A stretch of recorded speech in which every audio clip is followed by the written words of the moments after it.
Okay, so I actually got a request to make kind of a review on the E5, and before I actually go into the battle that I just had, I'm actually going to go into a breakdown of what I usually run in this vehicle. And I want to preface that by saying this vehicle is useful because it has a lot of pen and it has better gun handling than a lot of things for a lot of use cases. So currently, what I have on it is I use the red camo. You're not gonna like this, but I use it partially to hide the hit skin because the red camo actually helps with that, aside looking pretty fucking cool. I don't really run reactive armor. You definitely have to run the multi-kit, it's just non-negotiable, and in the meta, using the speed booster is basically mandatory. So these two, I would definitely recommend running. At the third spot, depending on what type of player you are in pubs, you could run Adrenaline, I don't Adrenaline because I feel damage. You could run reactive armor. A lot of people actually run that, but I don't, is what it is. I run double cola and then the hit point enhancer because hit points aren't really that useful, but I try to enhance the cola as much that I would otherwise, because in almost like every case on a vehicle, I'm gonna run double food, like in every situation. So there's no reason not to run that. I only run 2 HE, but that's for like turning cases almost exclusively. I basically just run half AP, half heat for the same reason that you saw in the 140 game. Fucking. Anyway, yeah. Equipment, I go calibrated because you get the TD pen and you can pen basically the upper plate of this thing really easily. I run double aiming because usually you're gonna be pretty close up and you really want to get your fucking gun aimed in as soon as possible. I've never actually messed with this for this top spot. I never actually messed with it. I don't know what the fuck it does. Enhanced armor.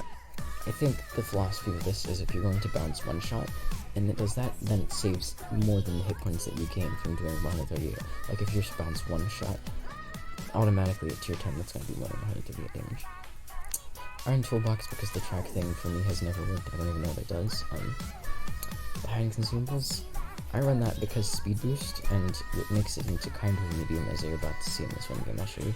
It's a very risky lineup, but it is what it is. You have to focus on getting into position, and then basically just ensuring that you're never gonna die, and have to have kits down and shit.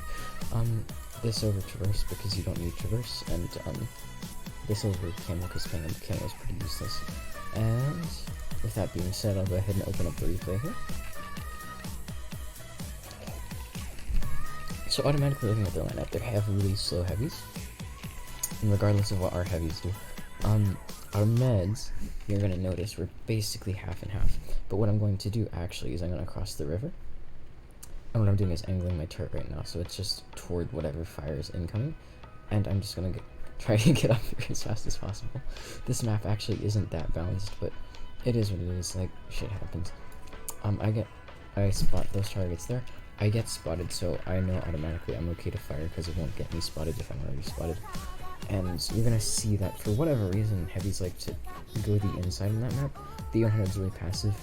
Their 92's already dead, so I feel comfortable pushing him. Their M60's a shit player and a shit tank. This guy's, I don't know, he's a 1-2-1. It'd be good to get him out of the game. I'm just gonna start spamming him. It is what it is. In vehicle, in the E5, like, you don't have the most DPM, but you're basically guaranteed to pen more shots on them than they are on you if you're consistent with your plays. But I really should have fired heat there. It is what it is. I'm gonna fire heat into him again. But yeah, it's pretty unremarkable gameplay. If I had any tips for the E5, I would say you can play it like a med, but that doesn't mean you can position it like a med.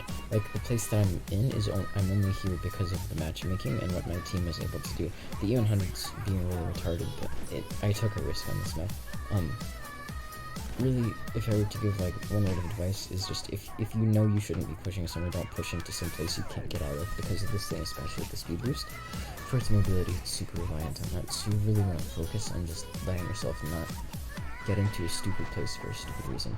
Other than that though, the mobility is good enough to COD like TDs and shit if you're actually in the position when you're consuming the reloads, so I really wouldn't be concerned about that. But yeah.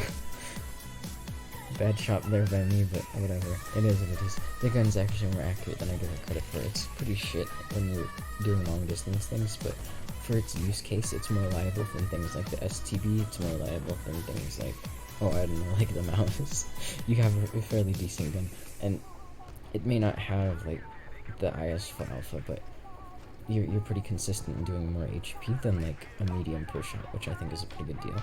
And this is just me yo-yoing for damage at the end of the game, nothing really notable. But 374mm, to put that in perspective for you, the standard pen on like a YOG Panzer E100 is 380, and on the premium rounds before calibrated, you get basically that on the heat of this tank, and like the IS-4 and whatnot, because if you run calibrated, that's the pen that you get.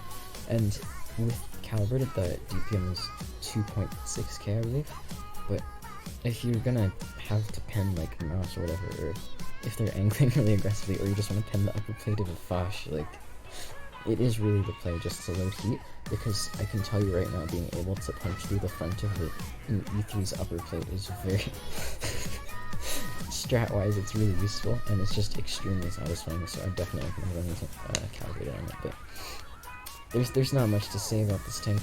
It's pretty meta right now. If you're close to it, get your hands on it. That's basically it for the review of the vehicle. There's not much else to say. I hope you enjoyed the gameplay. Maybe you even learned something, and we're going to take a look at the end plays here. This game did come up about 7.5 kW net, I do believe. I don't think I'm going to be playing this thing for a long while. I hope you enjoyed, maybe even learned something, and I guess I'll see you in the next one. Oh, and before I end the recording, drop